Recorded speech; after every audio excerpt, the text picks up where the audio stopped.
자식 자랑하기 위함이 아니고 오직 하나님의 이름을 높이고 하나님 자랑하기 위해서 나왔습니다. 이 일을 행하시는 여호와, 그것을 만들며 성취하시는 여호와 하나님을 찬양합니다. 물돈 하인들은 알더라. 왜 그렇습니까? 예수님의 기적 행하심을 보았고 직접 경험했거든요. 공부 먼저 놀아라. 공부 먼저 놀아라.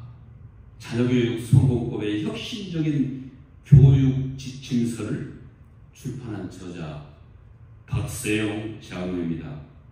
영암 독천교회를 섬기고 있습니다. 이 자리를 통해 내 삶의 주인이시고 우리 가정의 주인이신 창조주 여호와 하나님을 증거하고 싶습니다.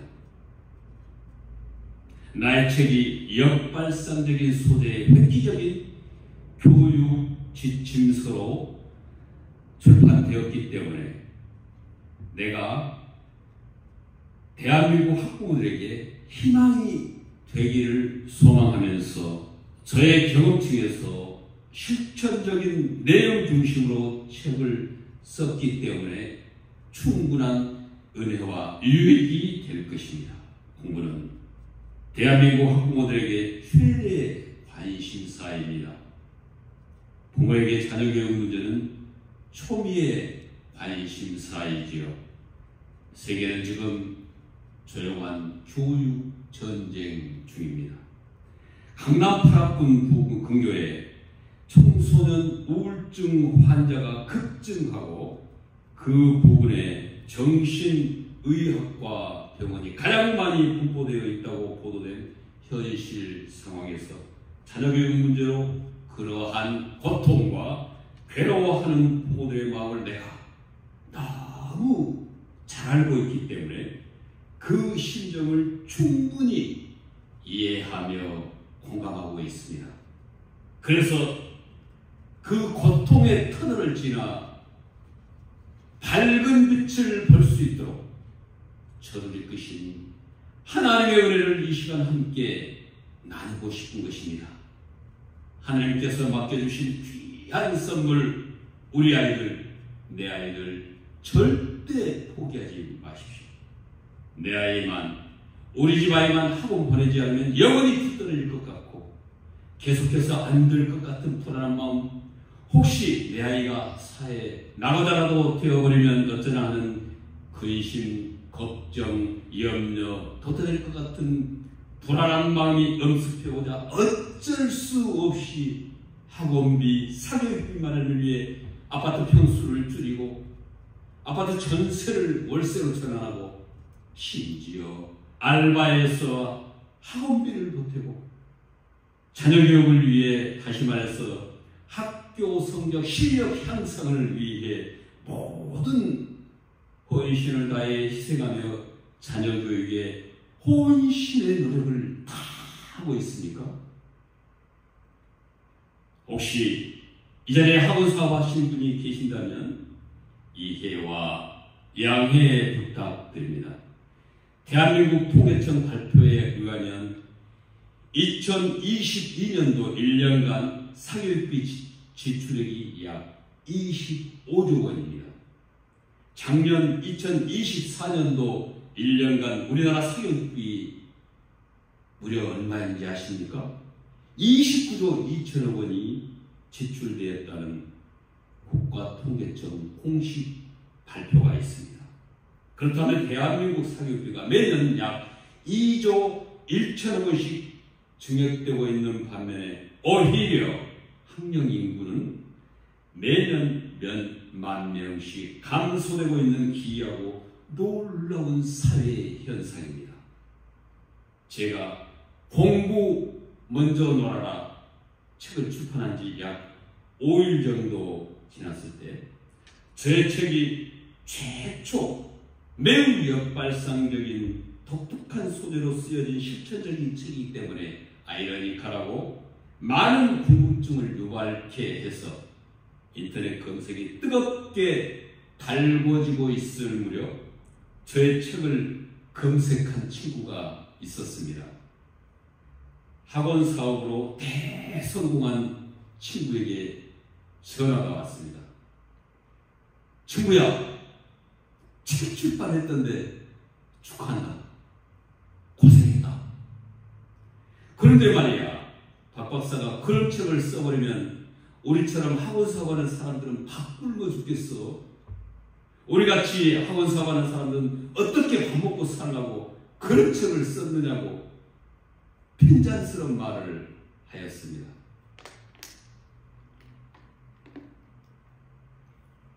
제 아이들 얘기해 보겠습니다. 제 아이들은 초, 중, 고등학교 2학년 말년까지 거의 공부하지 않고 실컷 뛰어놀았습니다. 초등학교 때 반장도 하고 친구들 거의 리드하며 공부도 잘해서 계속 잘할 줄만 알았습니다. 그런데 큰아이는 초등학교 4학년부터 학교 핸드볼 선수로 뽑혀서 6학년 졸업할 때까지 만 3년 동안 운동선수 생활을 하였기 때문에 공부에 열심히 아니었습니다. 운동선수 생활을 하니까 공부가 점점 멀어지더니 나중에는 아예 공부하지 않더라고요. 광주광역시 핸드볼 초등부 대표 선수로, 즉 당시 창원시에서 개최되었던 전국 소년체전 광주광역시 대표 선수로 선발되어 운동선수 생활을 하였기 때문에 공부하는 것과는 아주 거리가 먼 상태에서 초등학교 학창시절을 3년간 보냈습니다. 교육 전문가들에 의하면 늦어도 최소한 초등학교 4학년 때부터 수학 기초가 매우 중요하기 때문에 수학과 독서 등 교과목의 난이도가 매우 높아지는 커리큘럼 과정을 도저히 따라갈 수 없게 된다고 교육학자들은 말하고 있습니다. 그런데 운동선수 생활을 했던 큰아이는 초등학교 수학 과목 등의 기초가 전혀 없는 상태에서 중학교에 입학하게 되었습니다. 아들아, 이제 운동선수 중단하고 중학생이 되었으니까 교과목과 한문 공부를 좀 해보라고 천자문책을 서점에서 구입해 주었습니다. 하지만 공부하지 않더라고요. 학교 끝나면 학원 보내고 체육관도 보내며 다른 부모들과 발 맞춰가면서 애를 뒷바라지를 해보려고 했습니다. 그런데 학원에 안 가고 PC방에서 게임하고 놀면서 시간을 보내고 있었습니다. 학원에서 결석했다고 전화가 와서 찾다가 보면 PC방에 있어서 데리고 온 적이 한두 번이 아니었습니다. 어디선가 놀고 있을 아이를 찾아 헤매며 고통스럽고 괴로워서 울면서 찾고 다닐 때가 많았습니다.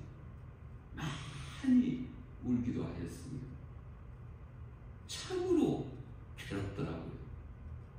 심지어 회초리로 때리며 강한 물리력까지 행사하며 강요해 보았지만 여전히 공부하는 취미를 이미 잃어버린 상태로 전혀 열심히 하지 않고 오히려 공부하기 싫다고 하더라고요. 그때서야 숨이 꽉 막히고 앞이 캄캄하더라고요. 제가 그때서야 정신이 번쩍 든 것입니다. 오직 하나님이 답이다라는 생각이 번뜩 떠오르며 아빠인 나의 믿음을 더욱 단단하게 연단시키기 위함이다라는 것을 깨닫고 주님께 기도할 수밖에 없었습니다.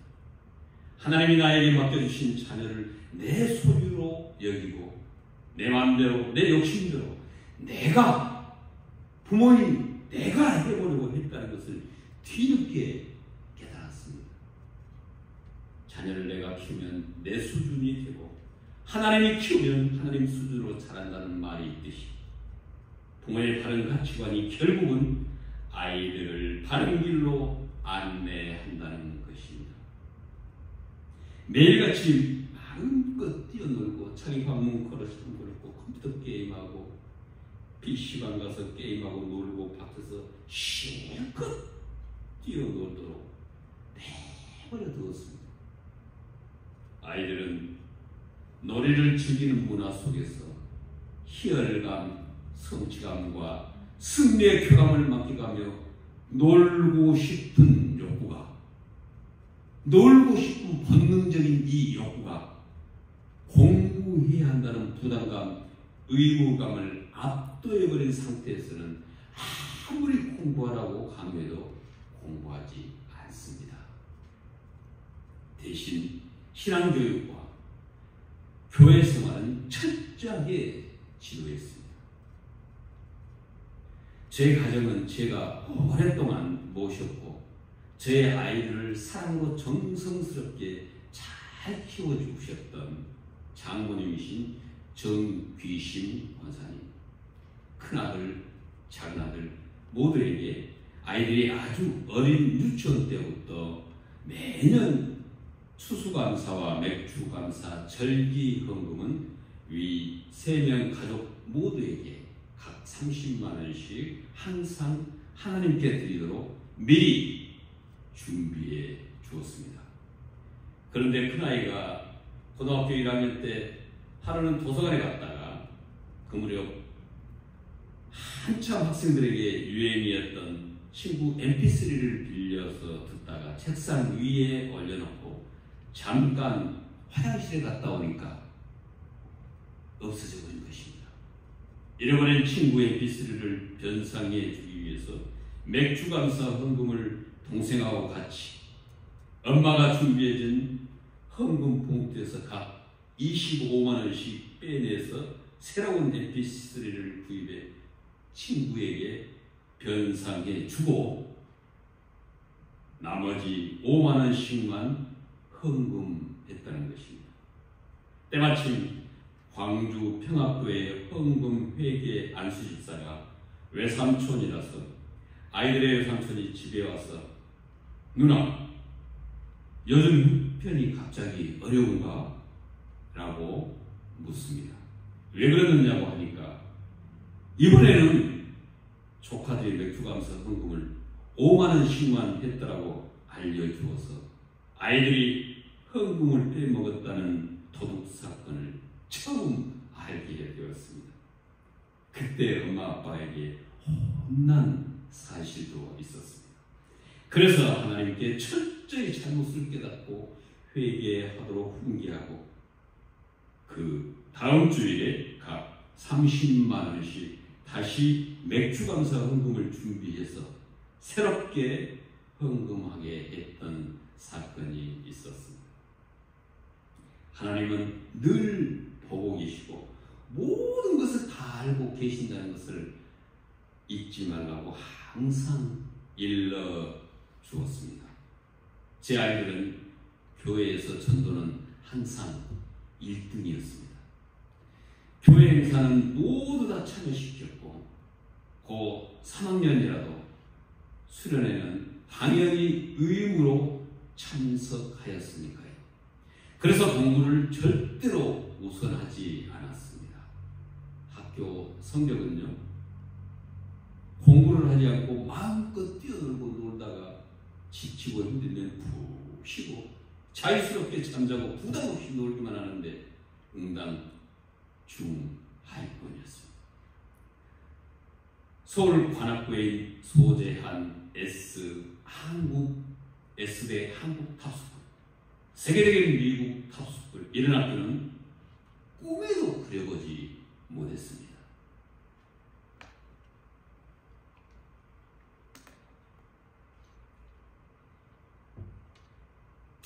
유치원 때부터 초등학교 때부터 조기 교육, 선행학습하는 등 탁월한 천재급 수재들만 가는 특별한 학교인 것으로 생각했기 때문에 내 아이들은 상상조차 해보지 않았습니다. 자녀교육 대단히 중요한 덕목은 무엇보다도 첫 번째는 부모 믿음입니다. 즉 부모가 하나님을 절대 신뢰하는 믿음입니다.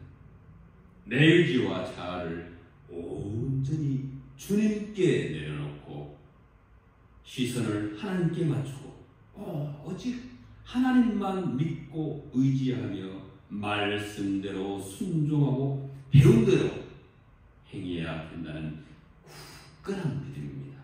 빌립보서 4장 9절은 너희는 내게 배우고 받고 듣고 본 바를 행하라. 그리하면 하나님이 너희와 함께 계시리라. 공부에 취미가 없고 게임하기 좋아하고 밖에 나가 뛰어놀기에 바쁜 아이들, 어렸을 때부터 독서조차 거의 하지 않는 아이들, 그 자녀들 교육 문제로 깊은 고민을 하다가 하나님께 기도하면서 간절히 매달렸습니다. 자녀를 나의 욕심으로 양육하지 않고 하나님께서 심어주신 꿈과 비전을 따라 도울 수 있도록 내게 지혜를 주옵소서라고 기도하였습니다. 시편 119편 18편은 내 눈을 열어서 주의 율법에서 놀라운 것을 보게 하소서라고 부르짖으며 간절히 기도했습니다. 빌립보서 4장 4절 말씀을 주셨습니다. 주 안에서 항상 기뻐하라. 내가 다시 말하노니 기뻐하라는 말씀입니다. 여러분, 눈앞에 보이는 아이들이 방문 걸어 잠궈놓고 밤새워 컴퓨터 게임하고 PC방에 가서 게임하며 놀다가 밤늦게 들어오고 축구, 농구하며 밖에서 뛰어놀다가 놀기에 바쁜 아이들을 보면 한심하기도 하고 걱정이 태산 같기도 하는데 항상 기뻐하라니요. 솔직히 이런 상황에서 기뻐해지겠습니까? 그런데요, 하나님은 베드로전서 5장 10절 너희 염려를 다 주께 맡기라. 이는 그가 너희를 돌보시리라. 그뿐입니까? 빌립보서 4장 6절로 7절은 아무것도 염려하지 말고 다만 모든 일에 기도와 간구로 너희 구할 것을 감사로 하나님께 하여 그리하면 모든 지각에 뛰어난 하나님 평강이 그리스도 예수 안에서 너희 마음과 생각을 지키시리라. 아니죠. 아무것도 염려하지 말라는 것입니다. 그랬을 때 뛰어난 지각을 주시고 평강의 하나님이 지켜주신다는 말씀입니다. 여러분, 우리가 죽어야 됩니다. 내가 죽어야 됩니다. 우리 자아가 죽어야 비로소 하나님께서 만드시고 일하시기 시작합니다. 갈라디아서 2장 20절 상반절은 내가 그리스도와 함께 십자가에 못 박혔나니 그런즉 이제는 내가 사는 것이 아니라 내 안에 그리스도께서 사시는 것이다. 하나님을 절대 신뢰하고 믿고 순종하고 따르면 내 안에 내주하시는 하나님께서 우리를 만지시고 다스리시고 일하시기 시작합니다. 아이들은 잘 놀아야 영육이 균형 있게 발달하고 건강하게 성장합니다. 성장기에 있는 아이들과 잘 어울리며 신나게 뛰어놀아야 놀이문화 속에서 자연스럽게 형성되고 축적되어진 근육 에너지, 건강 에너지, 응급상황 대처 능력 에너지, 순발력 에너지 등이 순전히 놀이문화 속에서 얻어지고 형성됩니다. 또래들끼리 집단으로 모여서 운동 시합하면서 협동 단결하고 대인관계 에너지 건전한 영적 신앙생활과 영적 에너지 다양한 형태의 에너지가 형성되며 축적되고 놀면서 튼튼하게 성장하는 것이 건강하고 무한한 발전 가능성의 보고가 될 뿐만 아니라 이에 더하여 창의력도 생성되기 때문에 균형 잡힌 신체와 영육의 발달은 장래 미래 성장과 발전에 커다란 밑거름이 될 것입니다. 우리 아이들은 잘 뛰어놀고 운동하며 친구들과 잘 어울리는 등 사회성이 잘 발달되었고 인성교육 또한 말씀으로 양육시켜서 바르게 잘 자라주었습니다. 온전히 하나님의 은혜이죠. 소중한 하나님의 자녀로 인정하니까 소중하게 대하기 시작했습니다. 근심, 걱정, 염려 사라졌습니다. 왜냐하면 하나님께서 반드시 책임져 주실 것을 믿었기 때문입니다. 먼저 내가 변하니까 아이들도 변하기 시작하더라고요. 내가 알고 애썼던 내 의지의 손을 내려놓고 내 욕심을 내려놓으니까 비로소 하나님께서 일하시기 시작하십니다. 아이들 유아기 때부터 유치원 때부터 항상 가정 예배를 드렸습니다. 새벽 예배 다녀와서 항상 아이들 잠자고 있는 침대 머리맡에 서서 이마에 손을 얹고 이마에 두 손을 얹고 간절히 축복해 주었습니다. 부모가 항상 성경 읽고 기도하는 모습을 보였습니다. 자녀는 부모를 섭취한다고 합니다. 자녀는 부모의 그림자를 보고 밟으며 그대로 따라간다고 합니다. 아이들은 부모의 뒷모습을 보고 그대로 배운다고 합니다. 가르치는 일은 말로 되는 것이 아닙니다. 말씀대로 행하며 우리의 부모의 삶으로 보여주는 것입니다. 하나님이 먼저 만져주시고 능력의 하나님이 하시면 됩니다. 요한복음 2장 9절은 예수님께서 물로 포도주 만드신 첫 표적, 이적, 즉 기적 사건입니다. 그곳에 있던 열매 잔과 많은 수많은 회중들은 하나님 예수님께서 물로 포도주 되게 하신 기적 행하신 그 사건에 대해서 전혀 알지 못합니다. 다만 물도원 하인들은 알더라. 왜요? 하인들은 하나님이 행하신 일, 즉 기적 행하신 일을 직접 보았고 경험한 목격자들입니다. 예수님의 명령 따라 항아리에 물을 아기까지 가득 채웠고 그 물을 떠서 직접 갖다 주었던 사람들입니다. 즉 명령대로 말씀대로 순종하며 행했던 그 하인들만 예수님의 기적 행하심을 직접 보아 경험했기 때문에 알고 있었던 것입니다.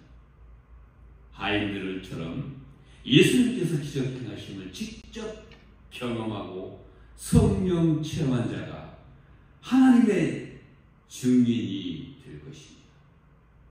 하나님의 만져주신 기적 행하심을 직접 경험한 증거자로서 부족한 사람이 감히 하나님의 증인 되고자 이 자리에 서게 되었습니다. 이 강의를 통해서, 간증을 통해서 실증적이고 실천적인 경험과 성령 체험을 통한 자녀교육 성공법을 삶과 신앙 환경에서 대입하고 적용한다면 이 한 권의 책이 여러분에게 수백 배 이상의 가치로 반드시 보상되어질 것을 확신합니다. 자녀교육 성공에 있어서 부모의 역할을 말씀드리자면, 첫째, 성경 말씀을 심어주는 것이었습니다. 가정예배를 매일 아침 학교 가기 전에 항상 드렸습니다. 감사하게도 한 번도 불평하지 않고 잘 따라주었습니다. 둘째, 욕심을 내려놓았습니다. 욕심을 내려놓으려면 먼저 누군가와 비교하는 것이, 비교하지 않는 것이 선행되어야 합니다. 어떤 농부가 모내기를 해놓고 며칠 후 논에 나가보니까 옆집 논의 벼는 더 커 보이고 자기 벼는 작아 보여서 조금씩 당겨 뽑아 올려놓았습니다. 그렇게 하니까 자기 것이 더 커 보였습니다. 다음 날도 또 다음 날도 며칠을 지나간 어느 날 아침에 나가보니까 옆집 벼는 뿌리가 잘 내려서 튼튼하게 자라고 있는데 자기 논의 벼는 시들시들한 것입니다.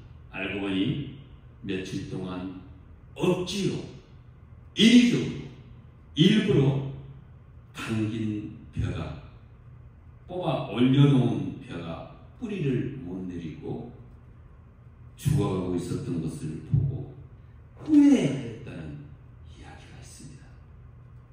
우리가 컵에 물을 채우려는데 빨리 채우려고 수도꼭지를 세게 틀고 컵을 받치면 물이 컵에 담기지 않고 밖으로 다 튕겨져 나와버립니다. 아마 하루 종일 채워보려고 애를 써도 컵에 가득 채워지지 못합니다. 반면에 조금 약하게 물을 틀고 조금 약하게 물을 틀고 물 흐름대로 천천히 바르면 가득 채워지듯이 가득 채울 수 있도록 되게 하듯이 말입니다. 절대 서두른다고 욕심부린다고 내 의지로 해보겠다고 해도 잘 자라고 잘 채워지지 않는 것입니다. 셋째, 인내하는 것이었습니다. 야고보서 1장 4절은 인내를 온전히 이루라. 이는 너희가 온전하고 구비하여 조금 더 부족함이 없게 하려 합니다. 아멘. 작은 아이는 대학 입시를 앞두고 하나님께서 만져주심으로 말미암아 고 2학년 말경 자기학습 주도권이 형성되어 그때부터 뒤늦게 공부하기 시작한 아이라서 성적표를 가지고 와서 성적을 보면 과연 좋은 대학에 갈 수 있을까라는 조급한 마음에 속상해서 성적이 이 정도밖에 안 나오느냐, 과연 공부를 하고 있느냐 하면 아빠, 내가 성적만 올리는 공부가 아니라 나는 고등학교 1, 2학년 때 내신이 좋지 않기 때문에, 내신이 안 좋습니다. 공부를 안 했기 때문에. 내신이 좋지 않기 때문에 수능 시험 위주로 공부하다 보니 점수가 안 나온다고 하였습니다. 그래도 우선 내 눈에 보이는 점수는 양이 너무 안 차는데 아이를 믿어주자 하며 주여 하면서 순간 잘나기도 하고, 그래 최선은 다해라, 그리고 기도하자라고 말했습니다. 나는 아이들 어렸을 때부터 하루 종일 축구하고 농구, 야구하며 뛰어놀다가 땀에 흠뻑 젖어서 땀 냄새에 물씬 풍기며 들어오는 아이들을 보면 품에 안아주었습니다. 품에 꼭 끌어안아주면서 아들아, 잘 놀았냐? 아들을 사랑한다. 아들을 믿는다. 라고 말하며 품에 꼭 끌어안아 주었습니다. 그리고 목욕하고 씻고 들어가 쉬거라 말하며 따뜻하게 사랑해 주었습니다. 아이들이 학교 갈 때도 항상 잘 다녀라고 꼭 끌어안아 주면서 아들 사랑한다 라고 말하며 항상 스킨십으로 아빠의 진정한 사랑의 마음을 표했습니다. 만약 아이들이 놀고 들어온 상황에서 흔히들 이제 많이 놀았으니까 씻고 들어가 제발 공부 좀 하거라 말하거나 공부를 강요해서는 절대로 안 됩니다. 밖에서 놀면서 에너지를 모두 다 쏟아버리고 이미 에너지가 소진된 상태로 지친 상태인데 더욱이 공부할 정신적인 에너지나 의지가 전혀 없는 상태인데 들어가서 공부해라 공부하라고 강요하면 어떻게 되겠습니까? 책 펴놓고 공부하는 척만 할 뿐 너무 지치고 피곤한 나머지 아마 1분도 안 돼서 책상에 바로 엎어져 잠자버릴 것입니다. 이런 상황에서 무슨 공부만을 합니까? 속으로 쭉 하면서 순간 찰나기도 하고 심호흡 한번 한 후에 쿨하게 그래 너무 힘들었겠다. 뛰어노느라 지쳤겠구나. 이제 푹 쉬거라 라고 아예 편하게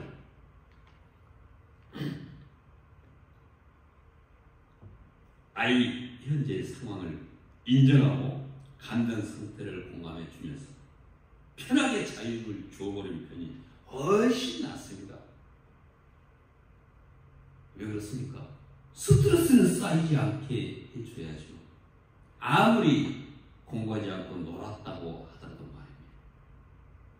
여러분, 자녀 교육, 아이들 공부, 근심, 걱정, 염려, 고민 절대로 하지 마십시오. 오직 하나님만이 정답입니다. 넷째, 정서하냐입니다. 하나님이 가정의 주인 되심을 반드시 인정하고 반드시 가정 정서적으로 안정이 필요합니다. 다섯째, 하나님의 일하심을 볼 수 있는 영적 분별력을 가져야 합니다. 첫째 아들은 고1 학년 때 학원을 보냈는데 공부를 안 해서 학원을 중단시켜버렸습니다. 고2 학년 때도 학원을 보내지 않고 내가 공부를 원할 때 보내주겠다고 약속했습니다. 자기 학습 주도권 형성입니다. 고 3학년에 올라갈 무렵 비로소 하나님의 만져주심으로 말미암아 자기 학습 주도권이 형성되어 공부하기 시작했습니다. 주변 사람들이 희망이 있다. 저런 아이들은 재수라도 해서 좋은 대학을 갈 수 있는데 이제까지 열심히 공부만 한 우등생, 1등생일지라도 3학년 돼서 공부하지 않는 애들은 실패한다라고 하였습니다. 고3 아이가 뒤늦게 영수 과외를 시켜달라고 스스로 요구하였습니다. 새롭게 희망을 갖고 부모가 어떻게 도와주면 되겠느냐고 물으니까 아빠, 제가 영수 기초가 없으니까 영어하고 수학을 과외시켜달라고 요구하더라고요. 몇 달 동안, 즉 10개월간 과외를 시켜 주었습니다. 여러분, 공부는 엉덩이로 한다고 합니다. 대성기술학원에서 공부할 때 3개월 동안 말 한마디 하지 않고 공부만 했다던 그 나이가 입에서 똥 냄새가 나는 것을 경험했다고 합니다. 원래 스포츠 의학과를 지원하였으나 낙방했고, 또 도전을 할 때 엄마가 아들아, 나는 하나님께서 아들을 둘 주셨는데 장난이니까 내가 하나님의 영적 지도자로 일하기를 원하는데 신학교를 가도록 하거라라고 말하자 저는 아닙니다. 무대 체질인 동생을 보내세요. 하나님의 뜻이라면 언제라도 부르시겠지만 지금은 아닙니다. 그런데 재수를 하고 수능은 잘 나왔지만 실기도 아주 잘했다고 하는데 결과는 경희대학교 스포츠의학과에 불합격이었습니다.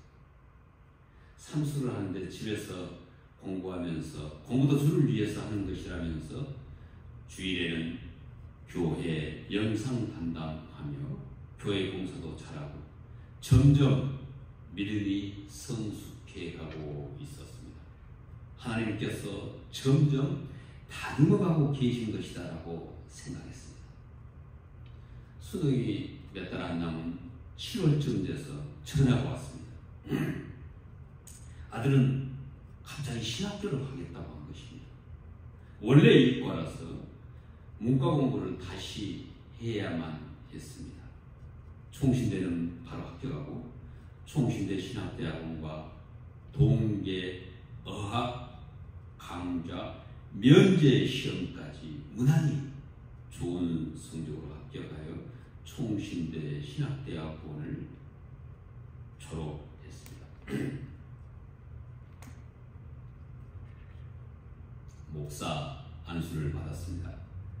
분당 우리 교회 교역자로 청년부 사역할 때 기독교인들의 교회에서의 신앙생활 모습과 세상 밖에서의 이중적 생활을 보면서 기독교 윤리학에 깊은 관심을 갖고 미국 주크대학교 스탠리 하우스 교수와 같은 세계적인 유명한 교수가 되겠다고 각오를 하고 공부를 더하기 위해서 유학을 결정했다고 하면서 도움을 요청하더라고요. 하나님께 바치려면 값없이 안 되는구나. 역사상 역대상 21장에서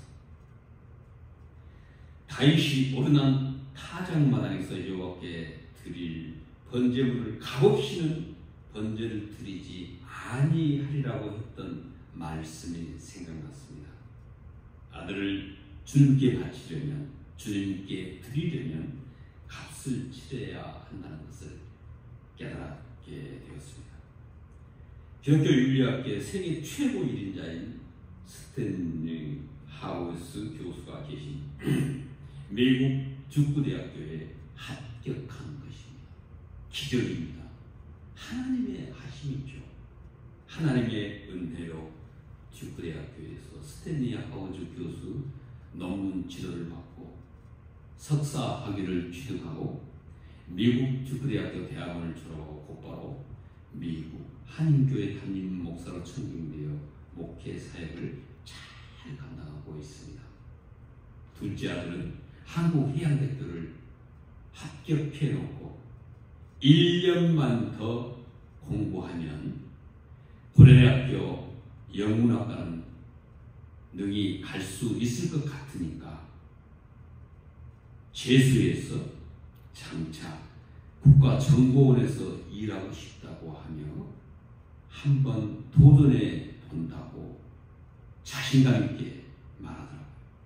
그래서 하고 싶은 일을 하는 것이 오히려 지름길이다라고 생각하며 재수를 시켰습니다. 그런데 영어 영역에서 점수가 약 1점 미달되어 특별 전형에서 불합격을 했습니다. 머리 숙여 죄송하다고 하는 아들에게 열심히 했다면 낙방했겠느냐 하니까 눈물을 흘리며 열심히 했다고 하더라고요. 옆에서 아내는 믿음의 눈으로 바라보며 하나님의 뜻을 바라봐야지 사람이 꼭 스카이 대학만 나와야 성공하느냐며 하나님이 다시 한국해양대학교로 이끄시면 하나님의 뜻이 분명히 있어서 그런 것이다라고 아들을 위로해 주었습니다. 결론은 나의 믿음이 적다는 것을 보여주었습니다. 한국해양대학교 해양공학과를 졸업하고 해군본부에서 수중음향 과목을 전공한 정보장교 단 한 명을 모집하였습니다. 전국에서 응시한 수중음향 전공자 46대 1로 그 경쟁을 뚫고 우리 장나이가 합격했습니다. 제가 대한민국 네가 최고다. 하나님은 그 자리를 아들에게 미리 준비해 주셨던 것입니다. 아내는 항상 아들들에게 1등하려고 애쓰지 말고 기도하면서 최선을 다하라고 가르쳤습니다. 대위가 되고 국방부 위탁교육 대상자로 선정되어 미리 준비한 영어 공부를 바탕으로 서울대학교 입시에서만 응시 자격으로 반드시 요구하는 영어, 즉 탭스 영어 시험 준비를 최선을 다해 철저히 대비하였다고 합니다. 서울대학교 대학원에 합격하여 서울대학교에서 조선해양공학 석사학위를 취득하였습니다. 서울대학교 대학원을 졸업하고 대한민국 해군 소령으로 이 나라를 위해 열심히 맡은 바를 본분을 다 하고 있습니다. 나는 늘 하나님께서 사랑하는 자녀들을 최고의 자리로 인도하심을 지켜보았습니다. 항상 우리 가정과 자녀를 통해 하나님의 나라 확장 사명을 감당하게 하옵소서 기도했습니다. 첫째 아들은 하나님의 나라를 위해, 둘째 아들은 세상의 나라, 육신의 나라를 위해 하나님께서 세워주신 자리에서 열심히 헌신하고 있습니다. 빌보서 4장 13절은 내게 능력 주시는 자 안에서 내가 모든 것을 할 수 있느니라. 아멘입니다. 제 아이들은 하나님께서 만져주시고 기적 행하여 주심으로 말미암아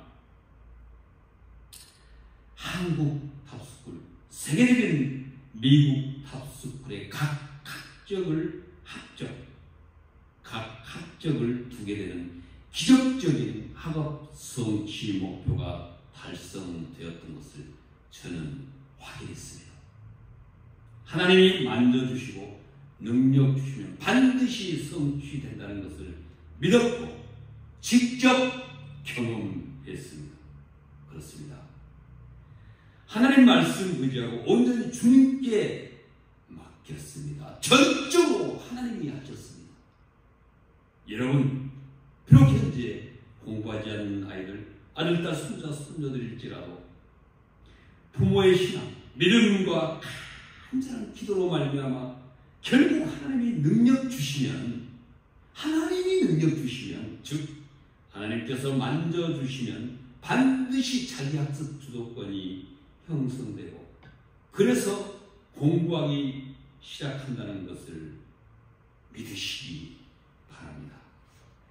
하나님을 절대 신뢰하고 끝까지 인내하며 오직 하나님께 모든 자녀 문제, 교육 문제를 온전히 맡기시길 간절히 원하고 바랍니다. 공부 먼저 놀아라. 제 책이 필요하신 분은 자녀들에게 또는 섬기시는 교회, 주일학교, 중고등부 교사들, 젊은 부모들에게 선물해 주시면 교회 기독 학생들의 교육 문제, 자녀 교육 문제, 세상 사람들의 자녀 교육 문제, 근심, 걱정, 염려, 고민하던 것을 반드시 해결해 주시리라